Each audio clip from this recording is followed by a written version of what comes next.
5, 14, 23 దీని total 5 number గల వ్యక్తులు. వీళ్ళకి అధిపతి బుధుడు. అంటే చిన్నపిల్లల మనస్తత్వం, వ్యాపార వ్యవహారంలో దక్షత, గొప్ప గొప్ప సామ్రాజ్యాలు నిర్మించడంలో వీళ్ళు చాలా గొప్పవాళ్ళు.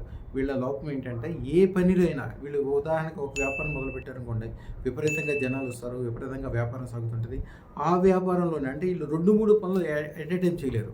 వీళ్ళ మనసులో చిన్నప్పుడు ఏదైతే అనుకుంటారో అది చివరికి సాధిస్తారు. ఒక అమ్మాయి ఉంది. అమ్మాయి ఒక మధ్యతరగతి నుంచి వచ్చిన అమ్మాయి, చిన్నపిల్ల, 23వ తారీఖున పుట్టింది. నేను నా సొంత విమానం కొనుక్కుంటానండి అంది.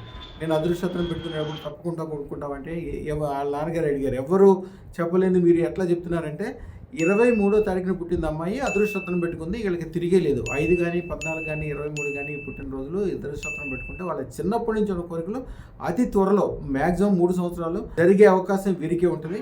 అది కూడా గొప్ప కోరికలన్నీ తీరే అవకాశము దైవశక్తి, బలము, ఒక సామ్రాజ్యాన్ని నిర్మించాలంటే వెళ్ళే వల్లే అవుతుంది.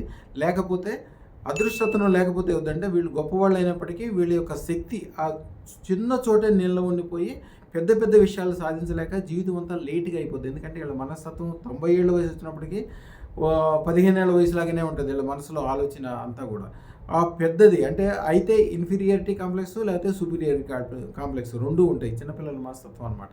అందుకని వీళ్ళు గొప్ప గొప్ప విషయాలు సాధించడం కోసం అదృష్టరత్నం కంపల్సరీ ధరించాలి. శుక్ర శ్వేతరత్నము అద్భుతమైన ఒక ఊర్లో ఒక పెద్ద బిల్డింగ్ చూస్తే గ్యారంటీగా వాళ్ళు 5వ నెంబర్కి సంబంధించిన వాళ్ళు ఉంటారు. వాళ్ళు అదృష్టరత్నం కంపల్సరీ పెట్టుకున్న వాళ్ళు ఉంటారు. మీరు ఎక్కడైనా వెళ్ళి ఎంక్వైరీ చేసుకోండి, 100% ఇది గ్యారంటీ ఉంటుంది. ఒక ఊర్లో గొప్ప వాళ్ళు ఎవరైనా కూడా 5వ నెంబర్కి సంబంధించిన వాళ్ళే ఉంటారు. అదృష్టానికి, ఐశ్వర్యానికి ఆహ్వానం పలిగేది అదృష్టరత్నం. దరిద్రాన్ని దూరం చేసేది అదృష్టరత్నం. తప్పకుండా ధరించండి.